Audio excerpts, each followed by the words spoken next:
The Vatican has always been a place that holds countless secrets, many of which we still know very little about. But what if I told you there are some things you probably shouldn't hear, because once you do, they might change the way you see everything? Documents on the Alchemists. During the Middle Ages in Europe, alchemy was a field that drew the interest of many. It was a space where science, philosophy, and mystical ideas existed side by side. Many renowned alchemists, such as John Dee, devoted their entire lives to the search for the Philosopher's Stone, hoping to transform ordinary metals into gold. They were people who sought a deeper understanding of the universe and the human soul. Some alchemists maintained ties to the Catholic Church, even though alchemy was sometimes regarded as a form of heresy. Medieval European alchemy did not develop in isolation. The field was heavily influenced by texts from both Arabic and ancient Greek sources. For many alchemists, refining matter was not just a matter of chemistry, it was a spiritual path, a way to enlightenment. Still, the Catholic Church always took a cautious and skeptical stance toward alchemical activities. Many of the ideas concerning the transformation of matter and contact with supernatural entities were seen as dangerously close to magic or heresy. Nevertheless, quite a few alchemists were monks or maintained close connections to the Church. Roger Bacon, a Franciscan friar living in the 13th century, wrote about alchemy in his work Opus Majus. He advocated for science as a tool to strengthen religious faith. Bacon's manuscripts are still kept in the Vatican, and they show that there were periods when the Church was willing to accept these ideas as long as they did not conflict with doctrine. John Dee was a prominent English alchemist in the 16th century. He served as an advisor to Queen Elizabeth I and possessed a vast library containing thousands of books on alchemy, astrology, and other mystical subjects. Dee even claimed he could communicate with angels using special instruments, and documented these conversations in works such as Mona's Hieroglyphica. Born into a Catholic family, Dee later converted to Anglicanism but maintained relationships with many Catholic clergy. In 1564, he traveled to Rome and may have submitted some of his manuscripts to the Vatican. However, Dee's ideas about supernatural communication were often considered incompatible with official church teachings. If any of these manuscripts remain in the Vatican archives, they have likely never been made public to avoid controversy. Many believe that the Vatican still holds secrets concerning certain alchemical manuscripts. According to some writers, the Church may have confiscated these works during heresy investigations or collected them from monasteries and private libraries. When Napoleon occupied the Vatican in 1809, part of these documents were lost or never returned. However, some historians argue that the Church has mostly kept these writings for research rather than seeking to erase them entirely. UFOs and the Vatican. In recent times, discussions about unidentified flying objects have shifted from being dismissed as fiction to becoming subjects taken seriously by both governments and the scientific community. And one of the most prominent figures in this movement is David Grusch, a former intelligence officer with the United States Air Force who worked within the Unidentified Aerial Phenomena Task Force. David Grusch does not just talk about extraterrestrials. He caused a stir with his claim that the Vatican once kept the wreckage of a UFO that crashed in Italy right before World War II. According to Grusch, in the late 1930s, a mysterious flying object reportedly crashed in the Magenta region near Milan, in northern Italy. At that time, Italy was under the rule of dictator Benito Mussolini. Grusch alleges that Mussolini ordered the crash site to be kept secret and hid the wreckage for many years. But what makes Grusch's claim especially remarkable is the detail involving the Vatican. According to him, after World War II ended, Pope Pius XII secretly informed the US government about the existence of the UFO, and the United States then arranged to retrieve and transport the object back to America for research under top-secret conditions. There is no clear information about where it was taken or what was discovered from this craft, and of course, the Vatican has never confirmed any of this. When asked for evidence, David Grusch said he had accessed classified documents and spoken with individuals who were present at the time of the UFO retrieval, but for security reasons, he could not reveal any names or specific materials. Many remain skeptical of these statements. Some say this may simply be another conspiracy theory impossible to verify. But there are also those who believe that if any institution in the world were discreet and influential enough to guard such a secret for nearly a century, the Vatican would surely be among them. If the Vatican ever did witness an event that could change humanity's understanding of life beyond Earth, why would they keep it hidden from the world? At present, we have no answer. But the Vatican's enduring silence has only made this mystery more difficult to explain than ever before. The theory of the Priaryy of Scion. Throughout European history, few stories are as thrilling and controversial as the theory of the Priaryy of Scion, a secret society said to have been founded in 1099 with the mission of protecting the bloodline of Jesus and Mary Magdalene. According to legend, this group aimed to preserve a royal lineage tracing back to King David, fueling the ambition for a holy empire that would unify all of Europe. Throughout the years, legendary figures such as Leonardo da Vinci, Isaac Newton, and Victor Hugo were rumored to have been grand masters of this secret society. Still, most historians agree that the Priaryy of Scion is a product of imagination, with no credible evidence from historical sources. Yet, it is precisely this air of mystery that has made the story of the Priaryy of Scion such an enduring and compelling enigma. The fame of the Priaryy of Scion began to spread widely in the 1980s, after the publication of the Holy Blood and the Holy Grail. In this book, Michael Begant, Richard Lay, and Henry Lincoln boldly claimed that the Priaryy of Scion was founded in Jerusalem by Godefroy de Bouillon, with the mission of safeguarding the descendants of Jesus and Mary Magdalene, who were said to have left the Holy Land for France after Jesus' death and founded a bloodline that led to the Merovingian dynasty. Their main piece of evidence was a collection of documents known as Les Dossiers Secrets, discovered at the French National Library in 1975. This dossier even included a list of famous Grand Masters, such as Da Vinci and Newton.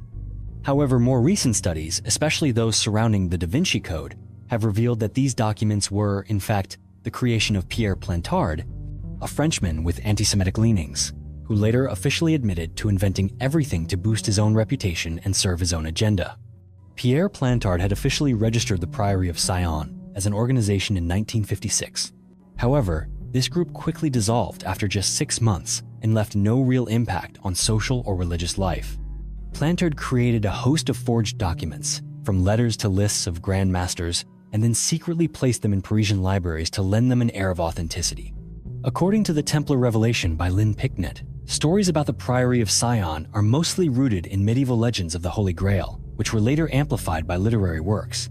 There is no historical evidence from the Vatican archives or any independent sources confirming the existence of such a secret society. Even famous figures like Leonardo da Vinci left no records mentioning the Priaryy of Scion.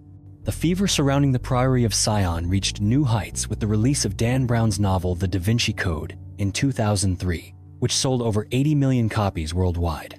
In the novel, Brown describes the Priaryy of Scion as a secret order guarding the truth about Mary Magdalene, who he claims was the wife of Jesus and mother of a sacred bloodline. Although Brown always stressed the fictional nature of his novel, many readers came to believe the story was true. The Catholic Church has repeatedly spoken out to refute any claims about a relationship between Jesus and Mary Magdalene, insisting there is no theological or historical basis for them. These ideas are completely at odds with ancient sources. For instance, Cesare Baronio's Annales Ecclesiastici makes no mention of any descendants of Jesus. What makes the Priaryy of Scion theory so sensitive is the way it directly challenges the core teachings of the Catholic Church and implies that the Vatican is hiding the true history of Christianity. According to the Scion Revelation by Picknett and Clive Prince, Plantard may have exploited widespread suspicion of church authority to construct this myth. However, the forged documents he left behind are riddled with inconsistencies, and no ancient historical source has ever confirmed the existence of the Priaryy of Scion. Even after being exposed as a fabrication, the Priaryy of Scion has become a unique cultural symbol. The tale of a secret society safeguarding the bloodline of Jesus continues to inspire novels and films and has fueled countless conspiracy theories for decades. Plantard's forged documents still serve as a reminder of the power of imagination in shaping the perceptions and beliefs of society. The Forbidden Book of Black Magic. Among all the ancient manuscripts, the Grand Grimoire, also known as the Red Dragon, is one of the most controversial and feared books ever mentioned in Western legend. According to oral traditions and scattered archaeological records, this is an old text said to contain rituals for summoning demons, including the name of Lucifer himself. The true origin of this book remains a mystery to this day. Some scholars believe it appeared as early as the 15th century, while other researchers argue that the first edition was only printed in the 18th century or even later.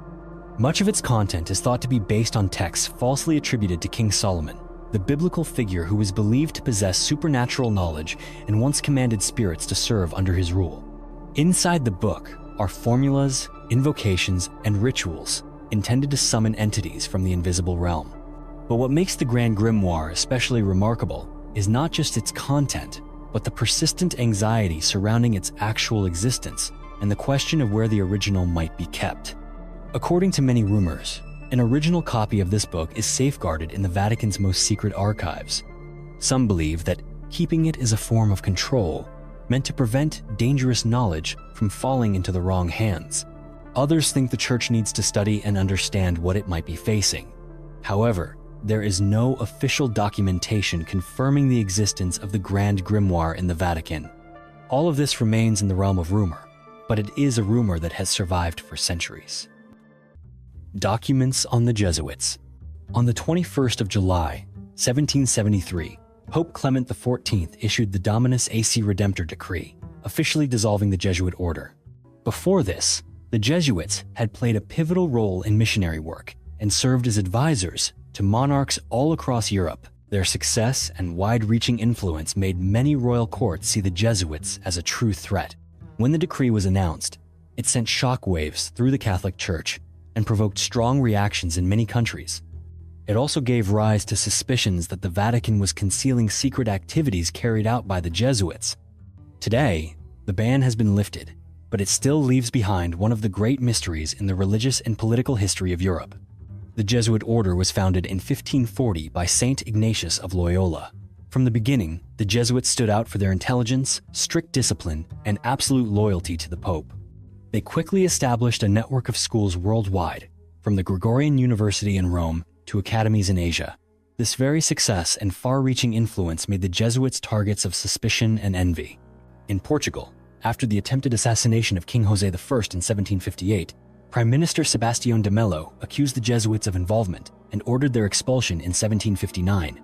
In France, under pressure from the Duke of Choiseul and Madame de Pompadour, the government shut down more than 200 Jesuit schools in 1764, accusing them of conspiring to assassinate King Louis XV. In Spain and Naples, the Bourbon monarchies expelled the Jesuits in 1767. These pressures from major European powers forced the Vatican to decide to end the Jesuits' activities around the world.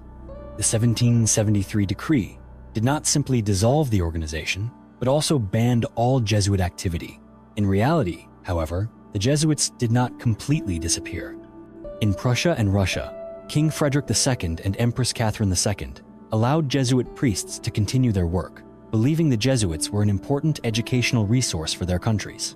Meanwhile, many researchers believe that Jesuit priests quietly maintained their communication networks and continued their secret activities across Europe. Historians such as Sabina Pavone have suggested that these underground activities may have been overseen by the Vatican using special envoys or the Church's own network of spies, with all related information kept in strict secrecy.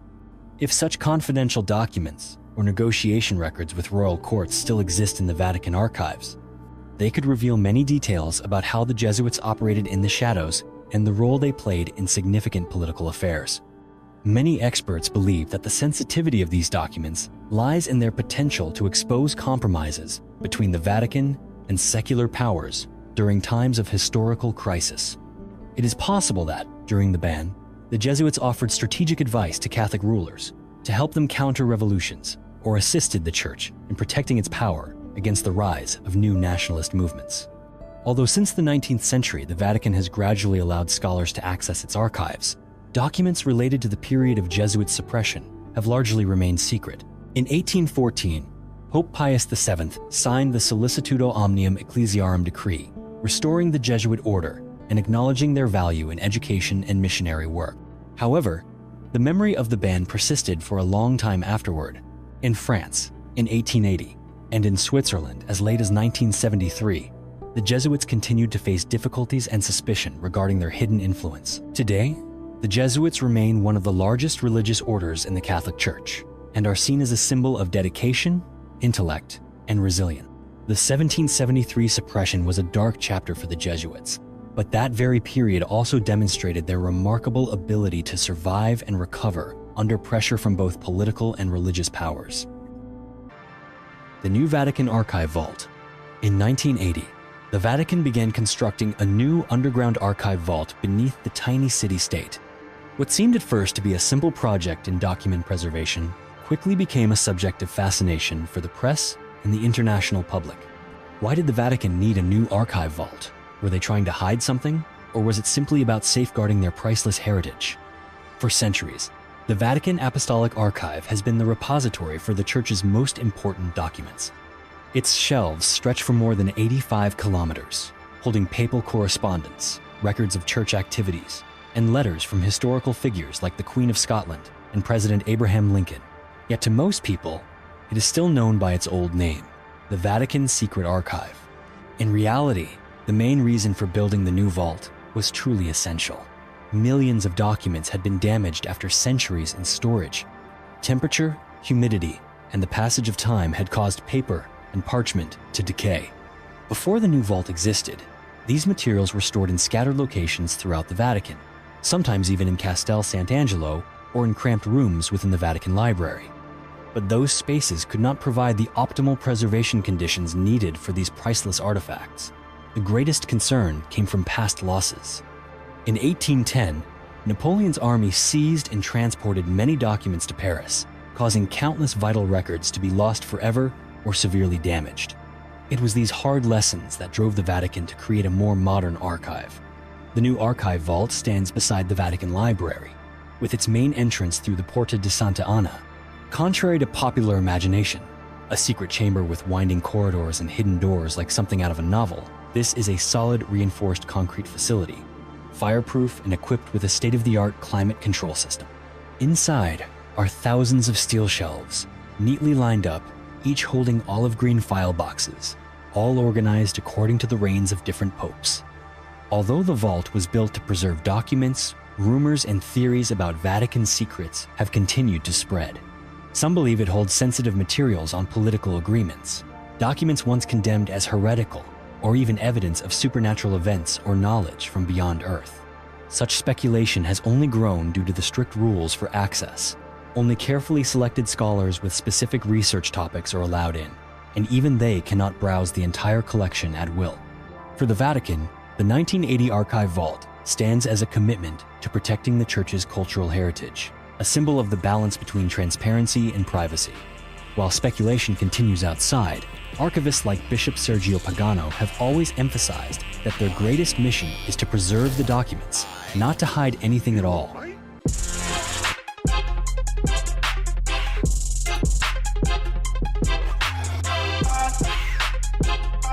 Yeah.